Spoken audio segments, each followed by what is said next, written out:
Good afternoon, fourth grade. Today we are going to compare and contrast Tahuti and Thoth.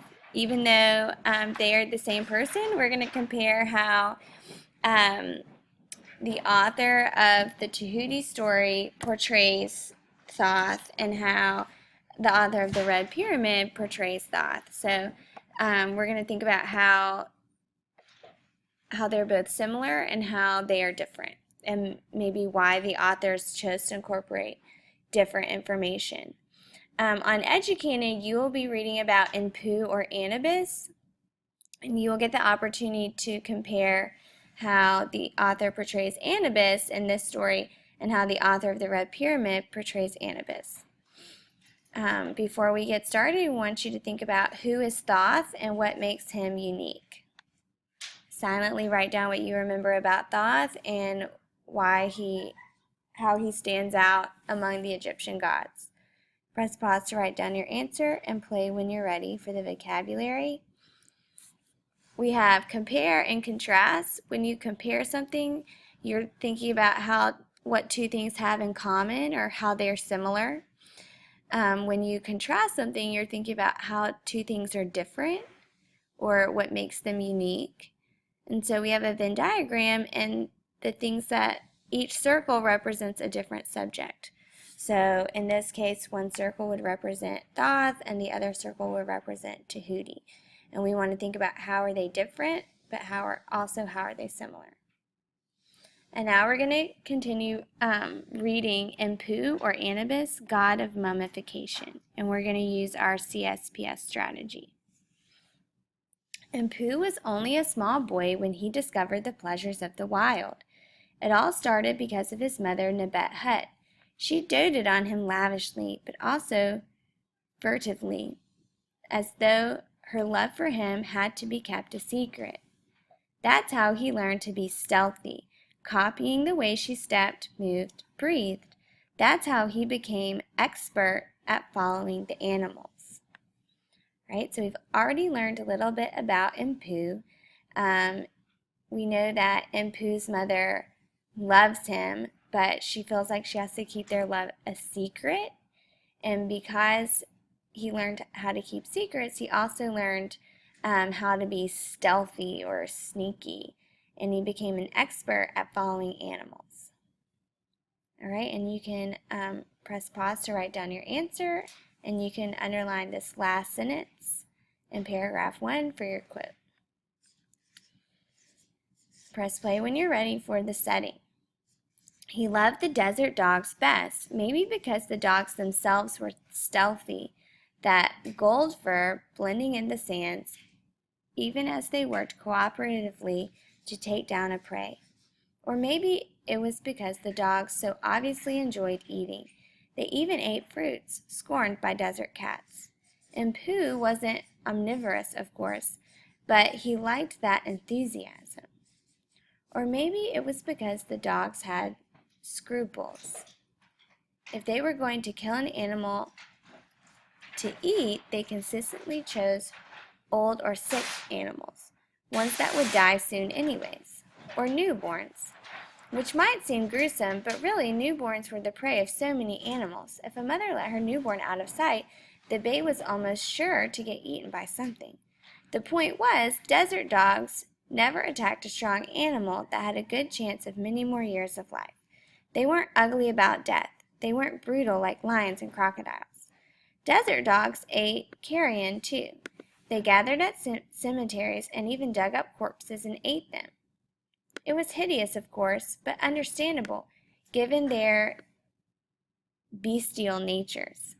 The long hours trailing behind desert dogs brought Inpu in contact with death over and over. He thought about it, he dwelled on it. Some deaths seemed almost merciful, some ruthless, some random. He noted that discussions of death are intrinsically intertwined with discussions of life, and how one manages one's way through the ever-changing needs and choices we all face.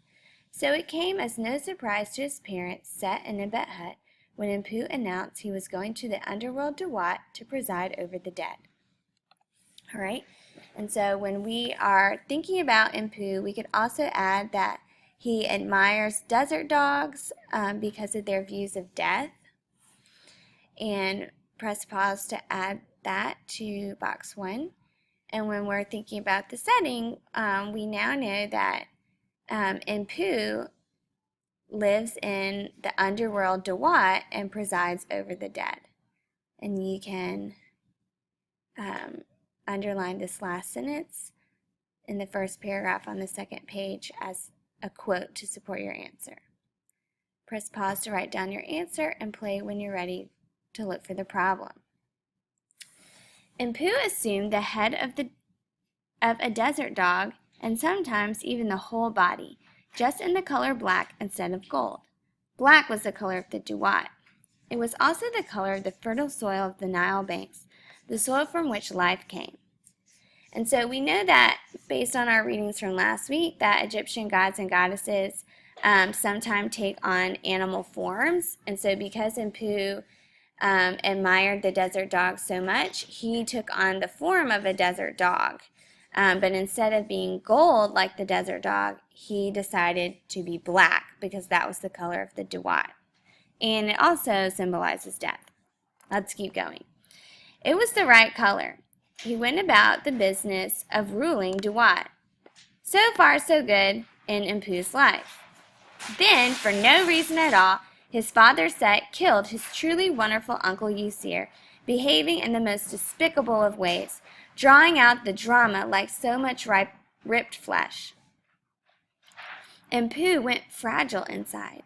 He wrinkled his snout, holding in howls of loss and confusion. His aunt Aset, who was beyond compare the sweet wind that refreshes, plunged into a secretive and solitary state. His own mother, Nebekhut, disappeared for long periods. No one seemed to care about N'Puu at all. That nearly drove him crazy. All right, so in this paragraph on page 3, we have N'Puu's problem. His father, Set, killed his beloved uncle, and N'Puu is grieving the loss of his uncle, and he has no one to comfort him. His aunt and his mother will not comfort him because they have disappeared. Press pause to write down your answer and play when you're ready for a quote.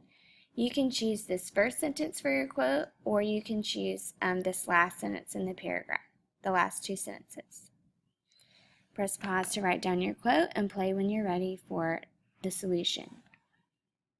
But at least N'Puu has had his beloved uncle again.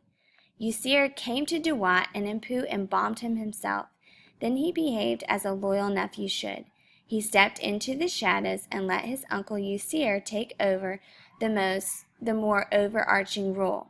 N'Puu instead became the patron of orphans and other lost souls.